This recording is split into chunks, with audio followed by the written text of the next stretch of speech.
Satu aktivitas yang didasari dengan cinta itu biasanya si pelakunya lebih menikmati daripada sesuatu yang dia lakukan tanpa dasar mahabbah. Ya enggak? Hambar berarti. Hambar ya. Bismillahirrahmanirrahim. Assalamualaikum warahmatullahi wabarakatuh. Waalaikumsalam warahmatullahi wabarakatuh. Alhamdulillahirabbil alamin wassalatu wassalamu ala Rasulillah wa ala alihi wa ashabihi ila yaumil qiyamah, amma ba'd. Bagaimana kabarnya Ustaz? Alhamdulillah bikhair. Hari ini cukup tinggi mobilitasnya nih. Mobilitas dan panasnya Ustaz. Panasnya luar biasa. Alhamdulillah. Hari ke-25 gimana Ustaz? Hari ke-25 di hari Jumat ya. Masya Allah, spesial sekali ya Ramadan. Iya. Spesial. Kalau nggak salah semalam tuh banyak sekali tuh ada kayak broadcast atau e-flyer malam Jumat yang bertepatan dengan malam ganjil. Itu biasanya lebih kuat untuk Lailatul Qadar. Benar Ustaz? Paling tidak itu perkataan Ibnu Hubairah. Ibnu Hubairah, kemudian juga Imam Ibnu Taimiyah menyampaikan statement itu. Tentu statement mereka berdasar kepada analisa dalil, ya kan? Analisa riwayat-riwayat. Ya kita lebih semangat untuk melakukan kebaikan, insya Allah. Semalam iktikaf ya saya lihat. Biasa, insya Allah. Fotonya Fayat tapi. Iya. Fayat pulangnya duluan, jam 3 udah pulang dia. Oh, sahur duluan. Mau nonton MU katanya. Baik Ustaz. Hari ini kita mau bahas nih, biasanya Ramadan itu selain efek kepada diri ya, maksudnya masih silsilatul amalul qulub ya. Biasanya selain efek kepada diri sendiri ya ibadahnya gitu, biasanya juga berefek kepada secara umum pada keluarganya mungkin, yaitu salah satunya adalah mahabbah Ustaz. Biasanya dengan kebersamaan di Ramadan itu akan muncul cinta atau mahabbah di antara keluarga gitu kan. Soalnya kan bareng-bareng sahur bareng, kadang kalau buka bareng gitu, tarawih bareng. Nah, mengenai perihal ini tuh Ustaz, di zaman sahabat tuh para sahabat atau Rasulullah atau pendahulu kita di para anbiya dulu itu seperti apa Ustaz dalam amal qulub yang satu ini Ustaz, dalam cinta. Iya, bismillahirrahmanirrahim. Alhamdulillah wassalatu wassalamu ala Rasulillah wa ba'd. Mahabbah itu lokomotif utama seseorang dalam beribadah ya. Nggak mungkin seorang tuh bisa ibadah dengan baik kalau dia tidak ada dasar mahabbah. Kemudian juga mahabbah itu memang menjadi muntolak, titik tolak seseorang dalam menjalani aktivitas.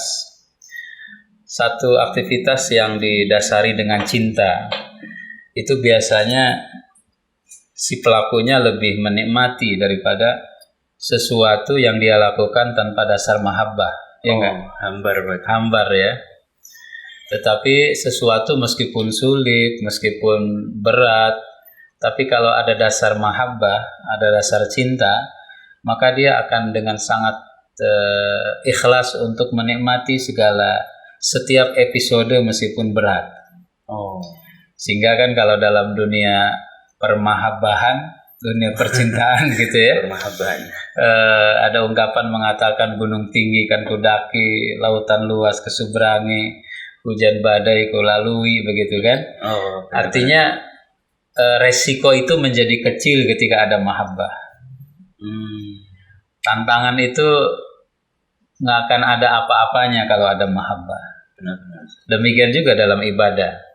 Seberat apapun ibadah, tapi kalau sudah dasarnya mahabbah, dia akan menikmati dan bahkan dia akan sangat menikmati setiap tikungan-tikungan dalam ibadah tersebut. Semakin curam, turunan, akan dia semakin menikmati. Dan ketika dia bisa menyelesaikan rintangan-rintangan itu yang secara kasat mata kelihatannya sangat beresiko, maka tingkat mahabbahnya akan semakin tinggi. Nabiullah Ibrahim alaihissalam, ya bunayya inni ara fil manam anni azbahuka fanzur madza tara.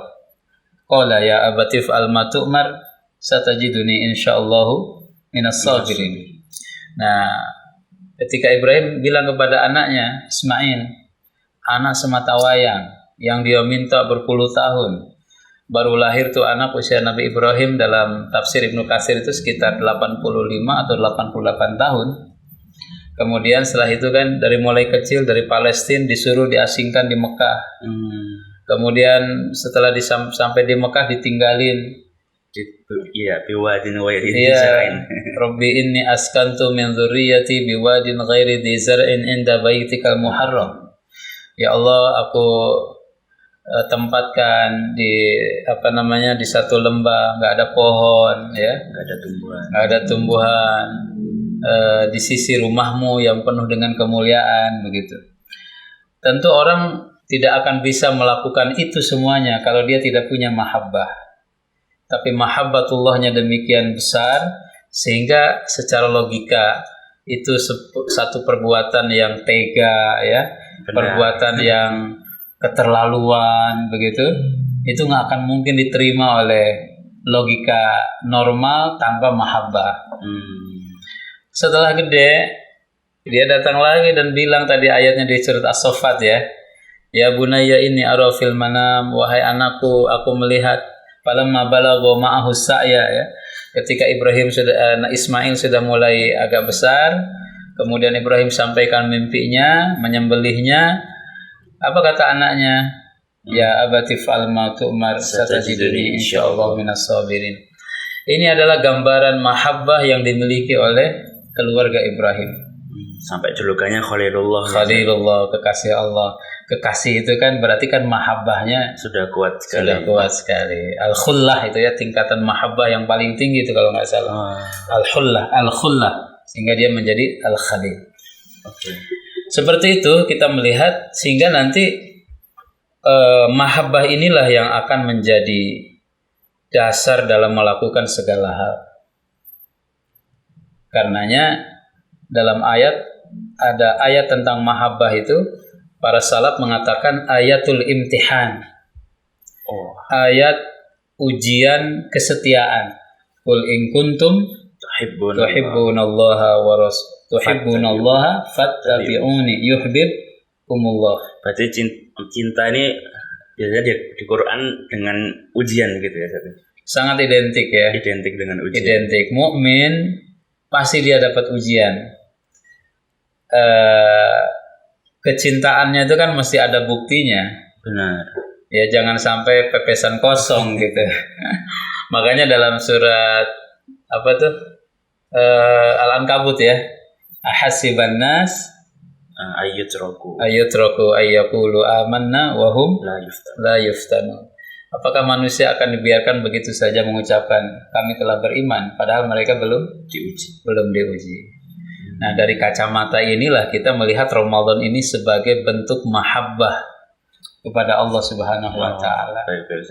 Nah, tadi kan kita udah sempat dengar beberapa nih dari Al-Qur'an. Nah, kira-kira kalau menurut Rasulullah sendiri atau mungkin ada ayat lain yang menambahkan tentang mahabbah itu seperti apa Ustaz dalam pandangan agama? Ada hadis bagus sekali. Kata Nabi, salasun man kunna fihi wajada halawatal iman. Dari Ibnu Abbas, Sahih Bukhari. 3 hal kalau ada pada diri seseorang, dia akan merasakan lezatnya iman. 3 hal ya. 3 hal. Yang pertama, ayyakunallahu wa rasuluhu ahabba ilaihi mimma siwahuma. Mestilah Allah dan Rasulnya lebih dia cintai daripada selain dari keduanya. Yang kedua, ayyuhibbal mar'a la yuhibbuhu illa lillah. Cinta kepada seseorang tidak mencintai dia kecuali karena Allah Subhanahu wa taala.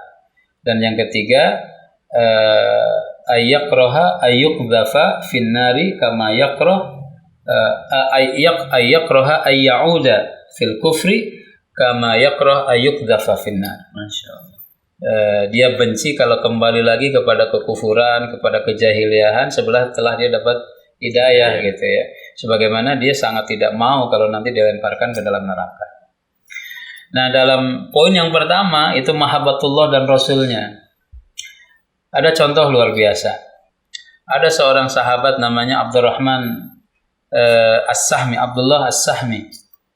Abdullah As-Sahmi ini pada satu kesempatan dia berperang dengan Romawi dan dia ditahan sama tentara Romawi dengan 8.000 pasukannya.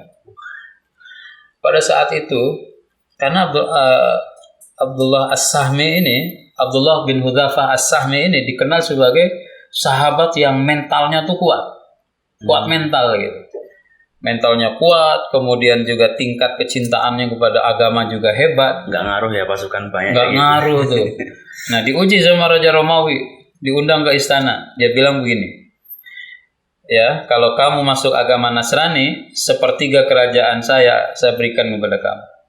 Apa kata Abdullah bin Hudzafah? Jangankan sepertiga, seluruh kerajaan yang kau miliki, wilayah kekuasaanmu, ditambah dengan kerajaan-kerajaan bangsa Arab, kemudian minta supaya saya keluar dari Islam, nggak akan saya lakukan. Sorry ya.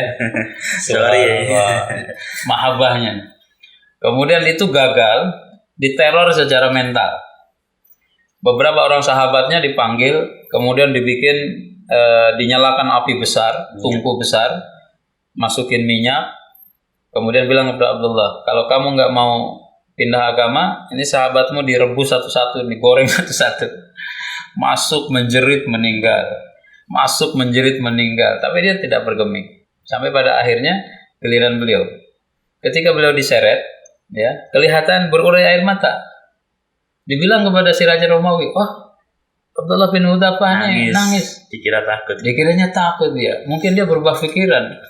Apa kata ditanya, kamu nangis? Dia. Apa kamu takut? Siap untuk meninggalkan agamamu? Oh, salah Anda, katanya. Saya nangis itu, saya mikir, kenapa nyawa saya tidak sebanyak rambut yang tumbuh di kepala?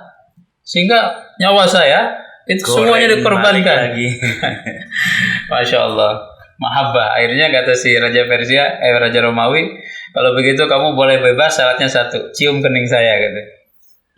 Kata Abdullah bin Hudzafah, boleh, asal kamu bebaskan juga, Anda bebaskan juga tawanan kaum muslimin yang lain. Kata si Raja Romawi, oke.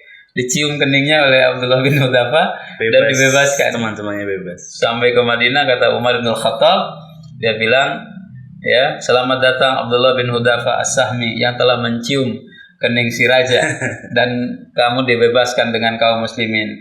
Dan aku adalah orang yang lebih berhak mencium keningmu. Dicium oleh Umar dan mengajak kaum muslimin mencium keningnya. Nggak semua orang ya bisa nyium keningnya Raja Romawi. Nggak setiap orang. Dan yang istimewanya itu dia bisa membebaskan kaum muslimin, ya. Masya Allah. Itu mahabbah itu luar biasa efeknya. Baik Ustaz.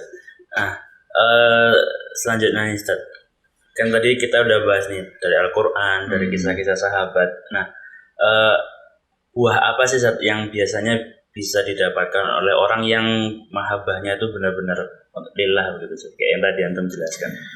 Yang pertama, mahabbatullahu lahu. Ya, buahnya pasti cintanya Allah. Dalam sebuah hadis Rasulullah SAW, man 'ada li waliyan faqad adzantuhu bil harbi. Ma taqarraba 'abdi ilayya bil faraid illa wa ana uhibbuhu. Kemudian kata Allah dalam hadis kursi itu, ya, tidaklah seseorang ketika dia melakukan amal-amal soleh yang wajib sampai aku mencintainya. Kemudian wa idza taqarraba ilayya 'abdi bin nawafil, kalau dia tambah lagi porsinya dengan ibadah-ibadah sunnah, fakuntu sam'uhu alladhi yasma'u bihi wa basaruhu alladhi yubsiru bihi, ya. Maka pendengaranku, penglihatanku, kata-kataku, gitu. Tajam sekali berarti. Tajam sekali. Jadi apa yang dia dapatkan ketika cinta kepada Allah, mahabbatullah. Kebalik, gitu, ya. Dibalikin sama Allah Subhanahu wa taala. Dicintai juga sama Allah Subhanahu wa taala. Tentu yang lebih besar daripada itu, ya, Allah ridho kepada dia. Oh, ya. Kok dari ridhonya Allah ridho kepada dia. Kalau Allah sudah ridho, meminta apa kita, kan? Kalau Allah Subhanahu wa taala sudah ridho. Ada satu kisah menarik. Jadi ada satu keluarga namanya Hatim At-Ta'i, ya, terkenal di kalangan bangsa Arab sebagai keluarga yang dermawan. Hatim At-Ta'i. Pada suatu hari dia berangkat haji, tapi anak-anaknya yang lain nggak setuju. Nanti kita kasih makan sama siapa gitu. Nah, tapi ada satu anaknya yang soleh, yang solehah perempuan. Dia bilang, ya abi idhab, ya Allahu yarzukuna. Wahai ayahku, pergi saja anda berhaji. Allah yang akan ngurus rezeki kami. Ya, karena dia mahabbahnya kepada Allah tinggi. Akhirnya berangkat. Kemudian setelah dia berangkat, ini kesusahan nih si keluarga Hatim atau yang ini. ditinggalin tadi itu ya. Yang ditinggalin itu. Sampai pada suatu hari pemimpin wilayah itu lewat di kampung tersebut dan dia bertanya, itu rumahnya siapa? Gitu. Itu rumahnya Hatim At-Ta'i, orang yang dermawan itu. Apa yang dilakukan oleh si pemimpin tersebut? Dia ngambil satu kantong emas, kemudian dia lempar ke rumah itu. Masya Allah. Kemudian kata raja kepada prajuritnya, ya kalau kalian memang sayang kepada aku, kalian cinta kepada aku, lakukan apa yang aku lakukan tadi. Kemudian yang lainnya pada ngelemparin emas. Akhirnya banyak emasnya itu kan. Lemparin emas. Nah, si anak perempuannya tadi itu malah menangis. Ditanya sama saudara-saudara yang lain, kok malah nangis? Ya, Mayub Kiki, apa yang membuat Anda nangis? Ini duit udah banyak nih, kenapa nangis? Dia bilang, saya nangis itu karena satu hal katanya. Apa dia? Ketika rumah kita dilihat oleh makhluk, begitu banyak kebaikan yang kita peroleh, padahal dari makhluk. Coba kalau yang melihat kita itu adalah Allah Subhanahu wa Ta'ala Sang Khalik. Makhluk aja itu raja yang tadi itu. Ya, raja daerah ya mungkin RW lah gitu. RW-nya aja rumahnya dilihat RW dan RW tahu itu ada masalah, dibantu. Dia bilang, coba kalau yang melihat kita itu adalah Al-Khaliq, Allah Subhanahu wa Ta'ala yang Maha Kaya. Sikohnya kuat sama Allah ya. Mahabbahnya, sikohnya luar biasa itu. Baik Ustaz. Terakhir nih Ustaz. Tadi dari cerita yang terakhir itu anak perempuannya dari Hatim itu kan luar biasa ya. Nah, berarti kan ada tingkatan-tingkatan tertentu dalam cinta. Nah, tingkatannya apa? Iya, ada 3 kata ulama dalam tingkatan mahabbah itu. Yang pertama, darajatul kamal, yaitu mahabbah dalam tingkat kesempurnaan. Dia ya maqamul anbiya wa rusul gitu ya. Tingkat yang paling top lah. Pada tingkat ini tuh sudah nggak ada lagi reserve, nggak ada lagi tanya-tanya. Kenapa begini, kenapa begitu? Enggak. Jalani aja udah ya. Karena dari asalnya sudah seperti itu, ya mereka lakukan. Kemudian level yang kedua, martabatus tsaniyah itu al-iqtisad fil mahabbah, pertengahan ya, dalam artian dia udah siko ya syariat dilakukan, dijalankan, tapi tidak setotalitas yang pertama.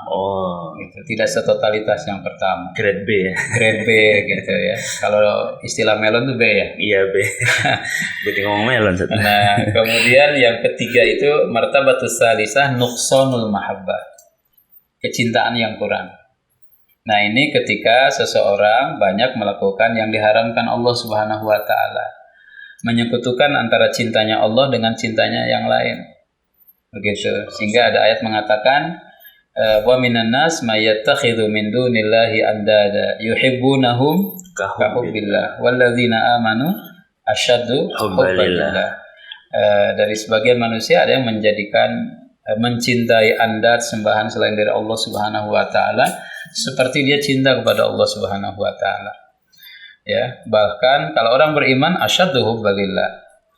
Nah, nanti tercirikan apa yang grade 1 dan grade 2 itu? Tercirikannya adalah yang pertama kasratu zikrillah. Karena idza ahabba syai'an kasra dzikruhu. Kalau seseorang mencintai sesuatu itu banyak diomongin. Banyak ngomongin tentang yang disukainya. Bahkan kalau namanya kedengaran langsung meriang. Wajilat qulubuhum. Wa idza tuliyat ismuhu aw risalatuhu zadatuhum yaqinan wa mahabbatan. Itu seperti kisahnya Majnun sama Laila katanya. Si Qais ya, ketika dia nyampe ke satu tempat, dipelukin tuh, diciumin tuh dinding-dinding ini. Kenapa? Karena dinding ini pernah disentuh oleh Laila. Ya. Waduh. Dia ngelihat sendalnya aja tuh, udah gimana gitu ya. Nah, tapi dalam bab ini tentu kita dalam bab iman ya. Iman kepada Allah. Iman kepada Allah. Maka idza dzukirallah wajilat qulubuhum. Kasratu zikrihi. Nggak akan bosan tuh ngomongin Allah. Ya, apa itu istilahnya tuh? Allah sekarang, Allah kemarin, Allah atau dulu, Allah sekarang. Allah dulu, Allah sekarang, nanti. Kemudian besok dan seterusnya. Ya kayak begitulah, luas ya. Nah, yang kasratu zikrihi, kemudian mahabbatihi sudah tentu jelas. Kemudian kasratu tilawati kalamihi. Banyak baca Qur'annya. Surat dari Allah. Surat itu kan, ketika menerima surat dari seseorang yang dicintai itu ditatap, diusap. Tapi jangan sampai disimpan dengan baik. Kalau nggak dibaca percuma juga kan. Disimpan aja. Disimpan aja, diminyakin, diapain, diamalin nggak isinya? Kagak, nggak tahu isinya apa. Itu cinta yang salah kaprah gitu. Cinta salah kaprah tuh kalau seperti itu. Kayak gitu, Masya Allah. Berarti setiap orang ada kesempatan untuk melewati 3 grade ini ya, Zat? Sangat. Itu akan bisa dilalui ya dengan amal soleh tadi. Atau dalam definisi akidah itu, semua orang bisa mendapatkan kesempatan untuk masuk ke level waliullah. Semua orang, semua mukmin. Ya, ala inna awliya Allah la khaufun alaihim wa lahum yahzanun. Kemudian di ayat mana gitu, siapa wali Allah itu? Alladzina yu'minun, intinya iman kepada Allah dan lain sebagainya. Nah, dan menjalankan syariatnya. Nah, pada level-level tertentu itulah ya, mungkin nikmat bersyariat, nikmat beribadah itu sudah sangat luar biasa sekali. Itu levelnya udah naik ya, Saya mungkin terakhir ya, udah agak lama kita ngobrol nih. Ada seorang budak, entah di zaman khalifah siapa, udah lama Madinah nggak turun hujan. Kemudian si khalifah datang kepada seseorang itu minta tolong. Kemudian dia pulang ke rumah. Ketika nyampe di rumah, dia mendengar budaknya lagi sujud dan dia minta hujan.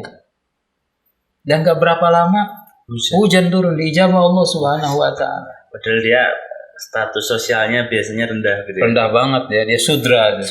Kalau di terminologi agama tertentu. Wah, kagum nih tuannya itu. Kemudian dia tanyakan kepada si budaknya, karena si budaknya ini tanda petik pemalas gitu, nggak giat. Cuman memang kalau ibadahnya luar biasa dia.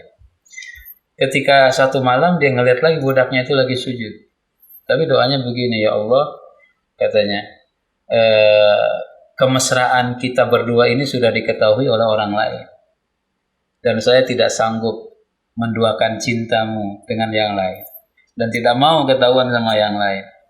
Ya Allah, panggil saja saya, karena saya sudah ketahuan sama yang lain. Meninggal dia. Masya Allah. Tanpa sempat ditanya. Gitu dia. Ya mungkin sampai level tertentu manusia itu sangat mungkin ya kedekatan dengan Allah Subhanahu Wa Taala. Doanya mustajab, permohonannya dikabulkan. Sangat mungkin sekali. Meskipun secara penampilan fisik itu jauh dari glamor. Nggak kelihatan. Nah, tapi juga bukan orang gila juga sih. Iya.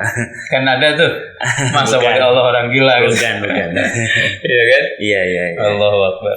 Allahu Akbar. Kayaknya kalau kita nggak selesaikan nih makin panjang maksudnya. Iya. Bahasanya banyak banget ya. Masih banyak juga bahannya. Bener. Kalau mau ditanya ya, kalau mau diuji nih. Iya. Alhamdulillah. Syukran Ustaz atas sharing hari ini. Terima kasih juga pada para pemirsa yang sudah menonton, dan mudah-mudahan bermanfaat bagi kita semua dan memperbarui definisi tentang mahabbah itu sendiri. Baik dari Itang sudah menyampaikan dari hadis, dari Al-Quran, dari cerita-cerita para pendahulu kita gitu. Semoga bermanfaat bagi kita semua. Amin ya rabbal alamin. Ustaz. Sampai bertemu di episode selanjutnya. Assalamualaikum warahmatullahi wabarakatuh. Waalaikumsalam warahmatullahi wabarakatuh.